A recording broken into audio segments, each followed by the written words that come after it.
Hello everyone.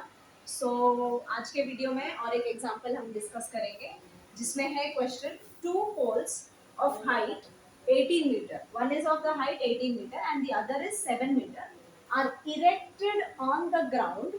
ठीक है, erected on the ground, the length of the wire fastened at their tops is 22 metre. So सबसे पहले ये full stop तक question समझेंगे। देयर आर टू पोल्स, ठीक है। So there are two poles. One is 7 meter and the other is 80 meters. दो poles हैं, ठीक है। दोनों जमीन पर इरेक्ट है। मैंने पिछले वीडियो में बताया था इरेक्ट मतलब ये जो एंगल बनाते हैं वो 90 डिग्री होता है, ठीक है।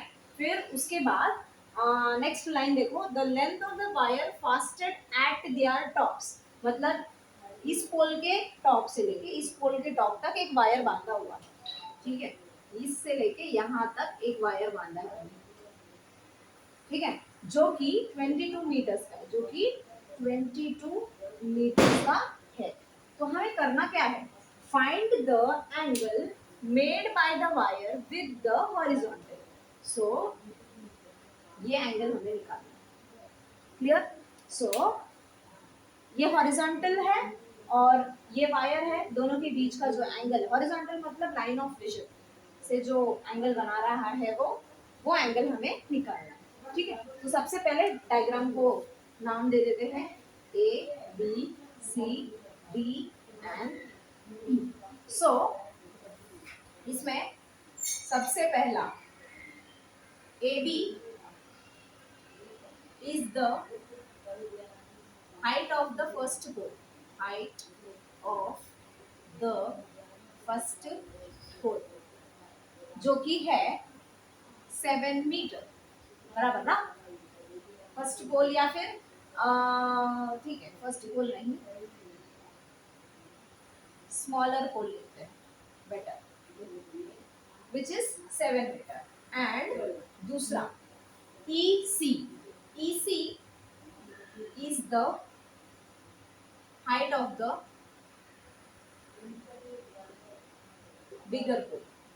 बिगर पोल या फिर टॉलर पोल जो कि है 18 मीटर्स, क्लियर। फिर उसके बाद ए ई जो है वो वायर का लेंथ है। A E is the length of the wire which is 22 metre, ठीक है। Next angle E A D is the angle made by the wire with the horizontal. So angle EAD is the angle made by the wire with the horizontal. So उसे हम theta मानेंगे। So let angle EAD उसको आप theta मान लेंगे, theta, ठीक है। और क्या क्या डिस्कस करना था, ये डिस्कस करना था कर लिया, ये डिस्कस करना था कर लिया, फिर इसे डिस्कस करना था वो भी कर लिया, और ये एंगल क्या होता है वो भी बताना था, वो भी बता दिया। अभी हमें करना क्या है, टू फाइंड क्या है हमारा, थीटा, थीटा ही निकालना है, थीटा कीमत कितना है वो निकालना। सो एक वर्ड इंपॉर्टेंट था, इरेक्टेड। इरेक्टेड मतलब पिछले वीडियो में भी बताया था, इरेक्टेड मतलब अगर कोई भी सामान किसी भी वस्तु पर इरेक्ट किया है यानी कि दोनों के बीच का एंगल जो है 90 डिग्री होता है। सो यहाँ पर पोल ग्राउंड के ऊपर इरेक्टेड है यानी कि ये एंगल 90 डिग्री और ये एंगल 90 डिग्री। जब किसी भी क्वाड्रिलैटरल के दो एडजेसेंट एंगल, एडजेसेंट मतलब बाजू वाले एंगल्स, अगर सप्लीमेंट्री होते तो ऊपर से 90 डिग्री है तो ये रेक्टेंगल हो जाएगा। ये क्या हो जाएगा, रेक्टेंगल या फिर स्क्वायर। अगर ये लेंथ और ये लेंथ भी 7 होगा, ये 7 है, ये तो 7 हो गई। अगर ये भी बाई चांस, अगर दिया नहीं है क्वेश्चन में, लेकिन अगर ये भी 7 होगा तो ये स्क्वायर हो जाएगा। अगर क्या बोलते हैं अदर देन 7 रहेगा तो रेक्टेंगल रहेगा, ठीक है। सो हम लिखेंगे since both the poles are erected on the ground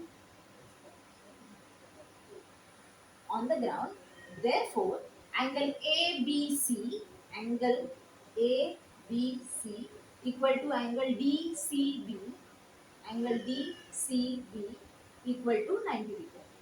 So since adjacent angles, adjacent मतलब बाजू वाले, ये और ये आजू बाजू है ना, so adjacent angles of quadrilateral ABCD are 90 degree and also supplementary. सिर्फ 90 डिग्री लिखो, ज्यादा हो जाएगा ये, नहीं तो supplementary, क्योंकि दोनों 90 है तो समझ ही जाएगा कि वो supplementary है. So since adjacent angles of quadrilateral ABCD are each 90 degree, therefore quadrilateral ABCD is a rectangle. It is a rectangle. So ये अगर rectangle है, अगर ये rectangle है तो AB 7 है तो DCB 7 है. So therefore AB equal to DC equal to 7 meter. क्या reason है? Rectangle के opposite sides of rectangle are equal. ये reason है. Okay. So ये 7 है तो ये भी क्या होगा, 7 होगा, और ये पूरा कितना था, 18. क्लियर? अभी हमें अगर ये पूरा 18 है, उसमें से ये 7 चला गया तो ये कितना बचेगा, 11. सो आई होप यहाँ तक समझा होगा. डायग्राम को सबसे पहले एक्सप्लेन किया, फिर उसके बाद हम क्या कर रहे हैं, ये निकाल रहे हैं, क्योंकि हमें थीटा निकालना है. तो थीटा निकालने के लिए रेशियो हमें पता होना चाहिए. रेशियो में क्या होता है, न्यूमरेटर और डिनोमिनेटर. सो हमें न्यूमरेटर एक नंबर होता है, डिनोमिनेटर में एक नंबर होता है. सो हमें एक ही नंबर पता है इस ट्राइंगल के अंदर, ये वाले ट्राइंगल के अंदर. सो हम कोशिश कर रहे हैं या तो एडी निकालने के लिए या तो ईडी निकालने. एडी निकालना पॉसिबल नहीं है क्योंकि बीसी नहीं दिया, इसलिए हम लोग ईडी निकालने की कोशिश कर रहे हैं, जो कि हमें ईसी के मदद से मिल जाएगा. सो ईसी पूरा 18 है, उसमें से डीसी पता चल गया कि 7 है, तो ईडी कितना रहेगा, 11. वो हमें एक्सप्लेन करना है. आई होप यहाँ तक आपने लिखा होगा. फिर हम आगे कंटिन्यू करते हैं. सो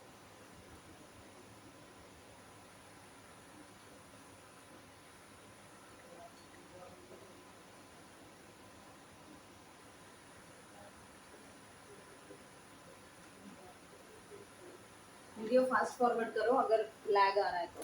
सो E C is equal to E D plus D सी.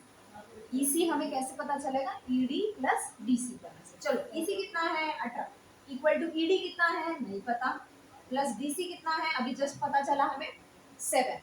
उसको इक्वेशन 1 दे दो और इधर लिख लेना फ्रॉम इक्वेशन नंबर 1. ठीक है. सो 18 minus 7 is equal to ED. Therefore ED equal to 11. ED कितना पता चल गया हमें, 11 है.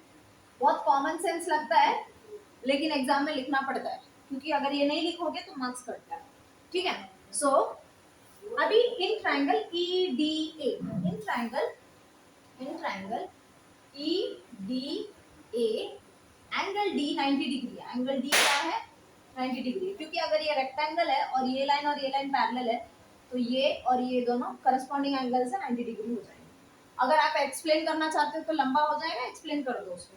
सो angle D is equal to 90 degree. So अभी ध्यान से सोचो, हमें निकालना है थीटा. ठीक है. पिछले आई थिंक 3 सम की 2 सम आई हैव डन, तीन वर्ड प्रॉब्लम्स किया जिसमें हमें थीटा दिया रहता था. हमें वो वैल्यू या तो मीटर्स हो गया, ऑफ कोर्स मीटर्स में ही होता था, वो वैल्यू निकालना होता था, लेकिन इसमें हमें थीटा निकालना है. सो थीटा निकालना है तो हमारे पास कौन से वैल्यूज है वो सोचो. ठीक है. हमारे पास है अभी ईडी, एक हो गया ईडी और एक हो गया ईए. ईडी थीटा के कहाँ पर है, थीटा के एडजेसेंट में है कि थीटा के अपोजिट में है कि थीटा तो एक्चुअली हाइपोटेनस है, क्या है.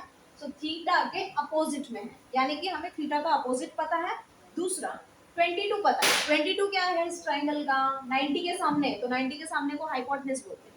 सो थीटा का 22 क्या है, हाइपोटेनस. तो हमें अपोजिट पता है और हाइपोटेनस पता है. सो ट्रिग्नोमेट्रिक फंक्शन का ऐसा कौन सा फंक्शन है पूरे 6 ट्रिग्नोमेट्रिक रेशियोज में से कौन सा रेशियो है जिसमें यूज होता है अपोजिट और hypotenuse. So opposite upon hypotenuse क्या है? The very first trigonometric ratio which is sine theta. So we know that sine theta is equal to opposite upon hypotenuse. So theta, यहाँ पर हमने थीटा ही लिया, theta का opposite कौन है? चलो, थीटा का अपोजिट है हमारा ई डी, अपॉन हाइपोटेनस क्या है? ई ए। ठीक है, सो ये क्या हो जाएगा? ई डी कितना है? 11 upon 22. So sin theta is equal to 11 upon 22, which is 11 ones are 11 twos are, which is equal to 1 by 2. Sin theta equal to हमें क्या मिला? 1 by 2. लेकिन साइन में, साइन के बहुत सारे वैल्यूज है, साइन 0 एक वैल्यू है, साइन 30 कुछ है, साइन 45 कुछ है, बहुत सारे वैल्यूज है, तुमको बहुत लिमिटेड नंबर ऑफ वैल्यूज दिया गया है टेक्स्ट बुक में। सो साइन का कौन सा वैल्यू है जिसका वैल्यू हाफ है? साइन का कौन सा, मतलब साइन में कौन सा एंगल के लिए हाफ आता है? सो साइन 0 0 हो गया, साइन 30 होता है half. So but sine 30 equal to half. हमें क्या मिला? Sine theta equal to half. यहाँ पर मिल रहा है sine 30 is also equal to half, यानी कि theta is equal to how much degree?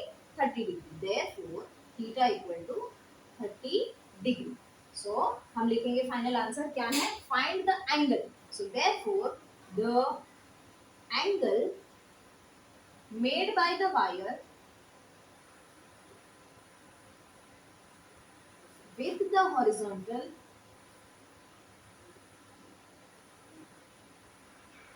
is 30 degree. So हमें थीटा निकालना था, वो भी जो कि निकल गया। आई होप ये वाला एग्जांपल समझा होगा। और भी आप कमिंग फोर्थ वीडियोस में और व्हाट प्रॉब्लम सेट के भी मैं सॉल्व करूंगी। Please do watch. एंड आपको अच्छा लगता है तो like and share and subscribe तो करो ही, वो बात की बात है, शेयर जरूर करना अपने फ्रेंड्स को जिसको भी जरूरत है। Thank you very much.